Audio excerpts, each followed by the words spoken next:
যারা PNB BC নিয়ে কাজ করছেন তাদের উদ্দেশ্যে একটি বিশেষ সতর্কবার্তা। এনপিসিআই এর গাইডলাইন অনুসারে এইপিএস ট্রানজ্যাকশানের ক্ষেত্রে, বিশেষ করে আদার্স ব্যাংকের এইপিএস ট্রানজ্যাকশান করতে হলে দুবার বায়োমেট্রিক অ্যাথেন্টিকেট লাগবে। সেজন্য আপনারা একটু ভালো করে খেয়াল করবেন ট্রানজ্যাকশান করার আগে। পিএনবি ট্রানজ্যাকশানের ক্ষেত্রে কিন্তু দুবার লাগে না, কাস্টমারের একবারই লাগে।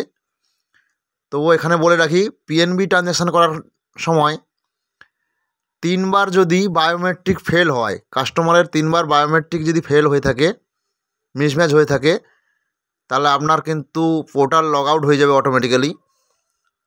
এটি নিশ্চয়ই দেখেছেন অবশ্যই। তাই কাস্টমারের চেষ্টা করবেন ফিঙ্গার চেঞ্জ করে করে দিতে। একই ফিঙ্গার বারবার দেবেন না, যখন মিসম্যাচ হচ্ছে তখন ফিঙ্গার চেঞ্জ করে দেবেন।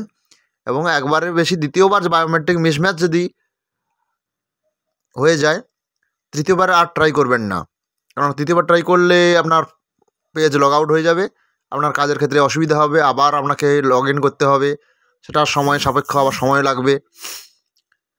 আর এখানে বলে রাখছি, আদার্স এইপিএস ট্রানজ্যাকশান আপনারা সতর্কভাবে করবেন। কীভাবে করতে হবে তাও আমি এখানে বলে দিচ্ছি এবং ভালোভাবে দেখিয়ে দিচ্ছি। বিশেষ করে আদার্স ব্যাংকের ট্রানজ্যাকশান না করাই ভালো।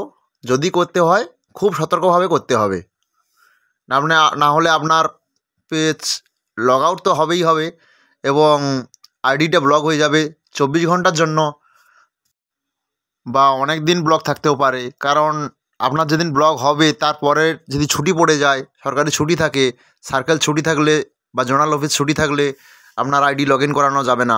তাই আপনি সতর্কভাবে করবেন অবশ্যই, যাতে আইডি ব্লক না হয়। আসুন দেখে নিই কীভাবে ট্রানজ্যাকশান করতে হবে আদার্স ব্যাংকের। তার আগে বন্ধুরা, যারা পিএনবির বিসি নিয়ে কাজ করছেন অবশ্যই চ্যানেলটি সাবস্ক্রাইব করে রাখবেন এবং লাইক শেয়ার অবশ্যই করবেন বন্ধুদের সাথে, যাতে অন্যান্য বিসিরা অবশ্যই হেল্পফুল হয়ে থাকেন এই ভিডিওটার মাধ্যমে। যেভাবে আপনারা ট্রানজ্যাকশান করেন সেভাবে এখানে কাস্টমারের আধার নাম্বার ফিল আপ করবেন, তারপর এখানে ব্যাংক সিলেক্ট করবেন, কোন ব্যাংক। আদার্স ব্যাংক হলে এখানে আপনাদের সিলেক্ট করতে হবে, সিলেক্ট করে নিলেন। এরপরে এখানে অ্যামাউন্টটা বসিয়ে নিলেন, তারপরে ক্যাশ উইথড্রলে ক্লিক করবেন, যেভাবে করেন আপনারা।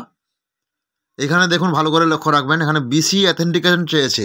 এখানে ওকে করার সময় আপনার নিজের ফিঙ্গারপ্রিন্ট দিতে হবে।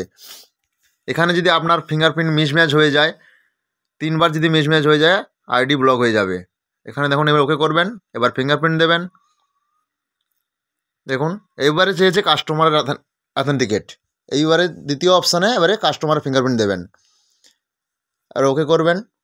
কাস্টমারের ফিঙ্গারপ্রিন্ট ম্যাচিং হয়ে গেলে দেখবেন ট্রানজ্যাকশান সাকসেসফুল বলে, দেখুন ট্রানজ্যাকশান সাকসেস হয়ে গেছে। তা আপনারা ভালো করে ফলো করবেন, দেখবেন কীভাবে আমি করলাম, আপনারা সেইভাবে করবেন। প্রথমে আপনাদের ফিঙ্গারপ্রিন্ট, ওখানে লেখা আছে বিসি অ্যাথেন্টিকেট, আর দ্বিতীয়বারে কাস্টমারের ফিঙ্গারপ্রিন্ট। তারপর আপনারা স্লিপ প্রিন্ট করে দেবেন। যদি প্রিন্ট অপশান না আসে তো ডাইরেক্ট প্রিন্ট কন্ট্রোল পি দাবিয়ে প্রিন্ট করতে পারেন। যদি প্রিন্ট অপশান আসে তো সেখান থেকে আপনারা প্রিন্ট করে যেমন দেন দিয়ে দেবেন। বন্ধুরা, চ্যানেলটি অবশ্যই সাবস্ক্রাইব করে রাখবেন। এরকম কোনো টেকনিক্যাল প্রবলেম বা ইস্যু থাকলে যে ভিডিওগুলো আমি আগে আপলোড করি সেগুলি আপনাদের কাছে আগে পৌঁছে যাবে এবং আপনি অবশ্যই সেই সমাধান থেকে মুক্তি পাবেন। Thank you so much.